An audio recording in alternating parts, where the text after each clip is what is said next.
Então, vamos ver o que acontece, quais são as condições necessárias para que uma matriz seja diagonalizável. Não é claro ainda se toda matriz é diagonalizável, de fato, nem toda matriz é diagonalizável. E o problema é achar uma matriz diagonal similar à, à nossa matriz original e também achar de qual que é a matriz G que aparece aqui nessa expressãozinha, né? No caso, eu dei tanto a D quanto a P lá no nosso exemplo inicial, e foi importante usar a forma das duas. Então, como que a gente faz isso em geral? Vamos lá ver condições necessárias para que isso seja possível. Então, suponho que B é uma base ordenada para a qual a transformação T é representada por uma matriz diagonal. Eu vou usar essa notação aqui de AG, de lambda 1 até lambda n, como uma matriz diagonal, n por n com entradas diagonais, lambda 1 até lambda n. É uma notaçãozinha simples, que é relativamente comum. O que isso aqui significa? Bem, qual que é a definição de representação matricial? Né? Cada coluna nos dá as coordenadas da imagem do vetor respectivo da base de baixo com respeito à base de cima, ou seja, t de B1 é lambda de B1, é a mesma base, mais 0 lambda de B2, papapá, até mais 0 lambda de Bn. T de B2 vai ser o quê? Olha só, eu tenho lambda 2, que vai estar multiplicando B2. T de B2 é lambda 2 vezes B2. T de B3 é lambda 3 vezes B3, e assim vai. T do iésimo elemento da base, o BI, vai ser lambda I vezes o mesmo elemento BI. Ou seja, os elementos da base eles são elevados por T a múltiplos dele. Então, isso já nos indica alguma coisa. Para que a gente possa diagonalizar a matriz, a gente tem que encontrar vários elementos, uma base de vetores BI que satisfazem isso aqui, o que já não é muito trivial. Então, a gente tem nomes especiais para esses números lambdas, para os quais é possível achar um vetor BI que satisfaz essa equação, e também para os vetores BI que satisfazem essa equação. Então vamos lá, seja V um espaço vetorial e T um endomorfismo linear de V. A gente disse que um alto valor de T é um número para o qual existe um vetor não nulo de V que satisfaz essa equação. V elevado é um múltiplo dele mesmo, que é a transformação T. E é importante que esse vetor seja não nulo, porque se nós permitíssemos que os vetores satisfazem, se a gente permitisse procurar vetores quaisquer, possivelmente nulos, que satisfazem essa equação, ela sempre seria satisfeita, né, pelo vetor nulo. T de 0 a 0 e o lambda vezes 0 é 0, qualquer que seja o lambda. Aí trivializaria tudo, todo número seria um alto valor. E não é o que nós queremos. A gente também quer achar vetores de uma base que satisfaçam essa equação. Vetores de uma base não podem ser nulos, né? Então, realmente, o problema vira achar números lambda i para os quais isso aqui é satisfeito para algum vetor não nulo B. No caso aqui, estou usando V ao invés de B. Certo? E a gente chama um tal vetor não nulo que satisfaz essa equação de autovetor associado ao número lambda. O número lambda é um alto valor e o vetor V não nulo que satisfaz essa equação é chamado de um autovetor associado a lambda. De outro modo, a gente chama também o vetor V junto com o número lambda, um autovetor associado V associado a um alto valor lambda, são dados, a gente chama o par lambda V de um autopar da transformação T. Pode ser também, a ordem aqui não importa muito, é um vetor e um número, poderia ser o par V lambda, é um autopar, certo? Mas é assim, dá os dois juntos, a gente chama isso de um autopar. E daí tem a pergunta, bem, se existe um vetor, se eu tenho um alto valor de T, então existe algum vetor não nulo V que satisfaz isso. O vetor nulo também satisfaz, mas pode existir uma grande quantidade, uma quantidade infinita, de fato.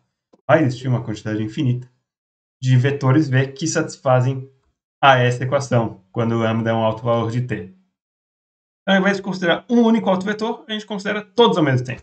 Então, e esse conjunto, considerando todos esses vetores, ao mesmo tempo é chamado de autoespaço.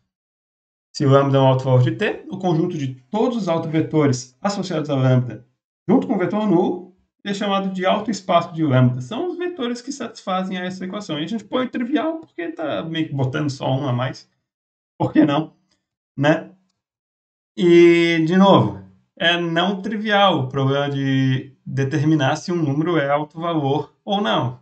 É não trivial o problema de encontrar um alto vetor de uma transformação linear, certo? A gente chama de espectro de T o conjunto de todos os autovalores de T, que são os números lambda para os quais essa equação aqui tem uma solução não trivial. E a gente denota o espectro por spec de T. E daí vale uma definição análoga para matrizes quadradas. E pode ser o seguinte também, você vê uma matriz quadrada como que representando uma transformação de linear com respeito à base canônica de Rn. Tá? E aplica essa definição. Aqui diz que o alto valor da transformação associada desse jeito é um alto valor da nossa matriz A. Ou simplesmente reescreve todas essas definições usando uma matriz no lugar de T e um vetor coluna de Rn no lugar do vetor V. Tá? As definições são a mesma. A gente define espectro de um jeito similar, autoespaço de um jeito similar também, e eu esqueci de comentar, tem uma anotaçãozinha especial para o autoespaço, que é esse E caligráfico índice lambda. Tá? E daí eu tenho que reiterar que a transformação T não aparece na notação do autoespaço, só o número lambda, mas o autoespaço depende tanto da transformação T sob consideração, quanto do alto valor que estamos considerando, certo? Porque é o conjunto dos vetores V que satisfazem a essa equação, que envolve tanto T quanto lambda. Certo. Vamos só analisar um pouco o autoespaço, quem que ele é, porque é chamado de espaço. É um subespaço de V? De fato ele é. Então, como eu falei, o autoespaço do alto valor lambda, ele tem todos os autovetores, as soluções não triviais desse sistema, quanto a solução trivial.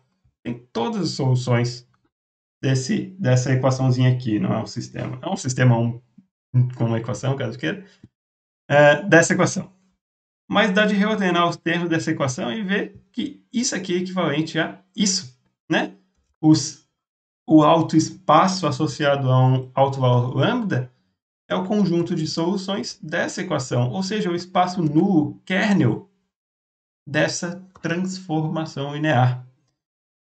Em particular, kernel de transformação linear é sempre subespaço vetorial, autoespaço é um subespaço vetorial. E daí para matrizes é a mesma coisa, só que ao invés de ter a transformação em identidade, a gente tem a matriz de identidade, ao invés de ter uma transformação linear, tem uma matriz, e ao invés de kernel, nós temos espaço nulo. Ok? E aqui a anotação fica um pouquinho pesada quando tem que ficar escrevendo lambda vezes a identidade, né? Por isso, muitas vezes, só se escreve lambda mesmo, ao invés de lambda vezes a identidade, ou até lambda i, no caso de transformações lineares. A notação que a gente manteve até agora é usar id para transformação em identidade.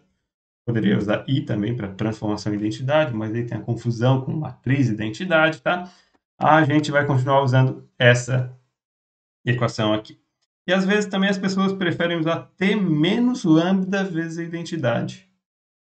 Só que, por um motivo que vai aparecer mais na frente, eu acho essa expressão um pouco melhor. Tá?